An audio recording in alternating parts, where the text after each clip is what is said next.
नमस्कार, 824 देख रहे हैं आप और मैं हूं आपके साथ तान्या सिंह। 2025 में बिहार विधानसभा चुनाव होने जा रहे हैं और मुख्यमंत्री नीतीश कुमार का दावा है कि उनकी पार्टी एनडीए 220 सीटें जीतकर सरकार बनाएगी।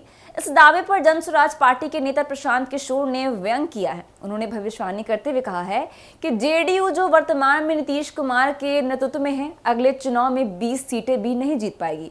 पीके का कहना है कि बिहार की जनता ने मन बना लिया है कि वह न केवल नीतीश कुमार को बल्कि भारतीय जनता पार्टी को भी सबक सिखाएगी। 7 अक्टूबर को जन स्वराज पार्टी की ओर से जारी किए गए बयान में प्रशांत किशोर ने यह विचार व्यक्त किया है। उन्होंने नीतीश कुमार के 220 सीटें जीतने के दावे पर निशाना साधते हुए कहा है कि वर्तमान में बिहार की जनता में सबसे ज्यादा नाराजगी नीतीश कुमार के प्रति है।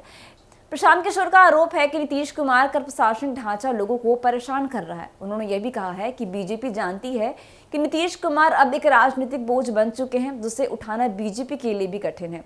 इसके बावजूद राजनीतिक मजबूरियों के कारण बीजेपी को अलग चुनाव नीतीश कुमार के नेतृत्व में ही उतारना होगा। पीके ने इसे जन स्वराज पार्टी के लिए एक सकारात्मक अवसर बताया है और कहा है कि एनडीए का चेहरा नीतीश कुमार का होना उनकी पार्टी के लिए लाभदायक साबित हो सकता है। आपको बता दें कि प्रशांत किशोर ने बीजेपी को भी चुनौती दी है कि अगर उनमें हिम्मत है तो अगले चुनाव में नीतीश कुमार को मुख्यमंत्री का चेहरा घोषित कर दे। प्रशांत किशोर ने इशारा किया कि अगर ऐसा हुआ तो 2020 के चुनाव की तरह ही जब जेडीयू को नुकसान हुआ था, इस बार बीजेपी और जेडीयू दोनों को जनता को झटका लगेगा। उनका मानना है कि बीजेपी ने दिल्ली में कुछ सांसदों के लालच में बिहार की चिंता छोड़ दी है और राज्य को नीतीश कुमार के भरोसे छोड़ दिया है, जो जनता की समस्याओं को अनदेखा कर रहे हैं।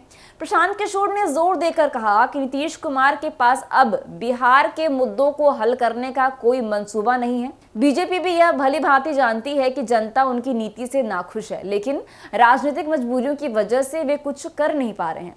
प्रशांत किशोर का मानना है कि अब बिहार की जनता नीतीश कुमार और उनकी सरकार को एक और मौका देने के मूड में नहीं है। जनता इस बार जेडीयू और बीजेपी दोनों को एक मजबूत संदेश देगी और अपने वोट के माध्यम से बदलाव लाने का प्रयास भी करेगी। बता दें कि प्रशांत किशोर के इन बयानों पर एनडीए की प्रतिक्रिया का इंतजार है। एनडीए को आने वाले समय में यह तय करना होगा कि वे किस दिशा में आगे बढ़ेंगे। वहीं जन स्वराज पार्टी की ओर से यह स्पष्ट है कि उनका अभियान नीतीश कुमार और उनके प्रशासन के खिलाफ है।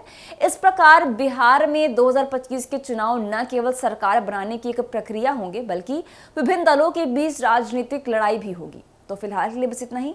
ऐसी तमाम खबरों के लिए देखते रहिए 824। धन्यवाद।